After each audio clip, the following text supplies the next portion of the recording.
এই জায়গায় আপনাদের কাছে ভোট চাইতে আসছিলাম। আইসা বলছিলাম যদি ফেইলও করি তাও এই ব্রিজের মাথাটা ঠিক করে দিব, কারণ আমার জীবনে দেখি নাই যে ব্রিজের তলা আছে মাথা নাই। নিশ্চয়ই কেউ না কেউ মাথা খাইছে। তবে আর যাই হোক, আমার আমলে আর কেউ মাথা খাইতে পারবো না। ওই আমার মাথা পড়বো, আর নাইলে কেউ মাথা খাইতে দিতাম না। আমি আপনাদের চা বাগানের শ্রমিক ভাই বোনদের নিয়ে প্রথম সংসদ ভবনে মাননীয় প্রধানমন্ত্রীর সামনে বক্তব্য রাখছি। বলছি, মাননীয় প্রধানমন্ত্রী, চা উৎপাদন করতে খরচ লাগে 200 আর বেচতে হয় আমাদের 100। তাইলে প্রতি কেজিতে যদি 100 লস হয়, এই চা বাগান আপনি বাঁচাইবেন কিভাবে? আর যদি চা বাগান না বাঁচে, শ্রমিকরা বাঁচবে কিভাবে? এইগুলা নিয়ে বৃহত্তর বক্তব্য আমি দিব।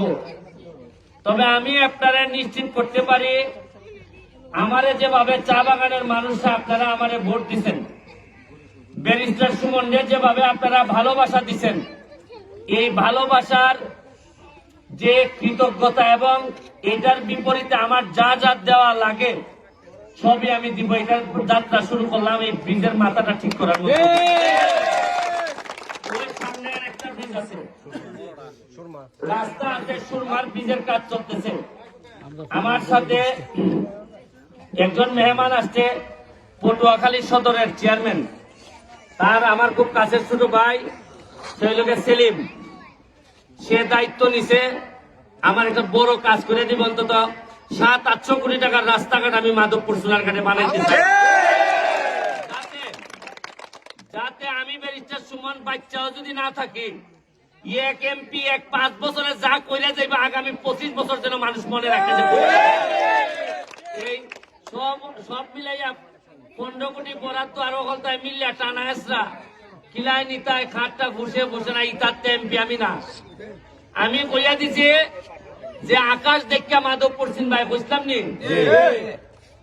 যে আকাশের মধ্যে পাখি উঠবো, ওই নমুনা খালি শুরু করতেছি। এবার গরমটা বরক দেখো না, গাছে গাছে সয়লাভ করিলি মাধবপুর সোনারঘাটের মাঝে যত ফল ফ্রুটের গাছ আছে এটা আইনা নামাইমু, কিতা নাই।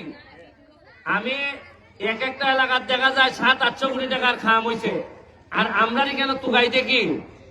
আপনারা আশ্চর্য একটা গল্প বই আপনারা। গতকালকে গেলাম একটা অফিসের মধ্যে গিয়া দেখলাম 2 কোটি টাকা আমরা পাও না আপনার এলাকার মতো।